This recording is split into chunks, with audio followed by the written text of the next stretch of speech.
Asthma இல்லை wheezing நோய்க்கு வந்து ஹோமியோபதியில் வந்து நல்ல மருத்துவம் இருக்குங்க. தொடர்ந்து மருந்து சாப்பிட்றதுனால பரிபூர்ணமாக ஆஸ்துமாவை குணப்படுத்தலாம், இல்லை பிரச்சனை இல்லாமல் வாழ்க்கை வாழ்கிற மாதிரி செஞ்சு கொடுக்கலாம். இதோ உங்களுக்காக ஒரு உதாரணம்.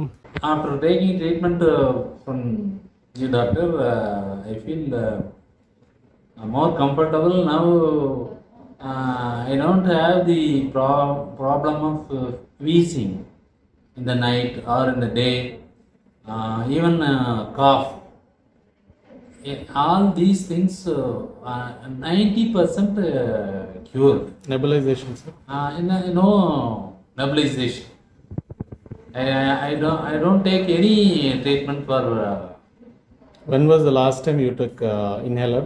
Inhaler, I think before coming to the doctor. I think என்ன டேட்னு எனக்கு தெரியல. Okay. அதுக்கு பிறகு நான் அந்த இது எடுத்துக்கவே இல்லை. Started in 2019 according to your case number. Yes. 66. அதுக்கு பிறகு நான் எடுத்துக்கல, அது தூக்கி தூர போட்டேன். ஹோமியோபதி மருத்துவம் எந்த பக்க விளைவுகள் இல்லாமல் சீக்கிரமாக நோயை குணப்படுத்தக்கூடும். Let us celebrate health with homeopathy.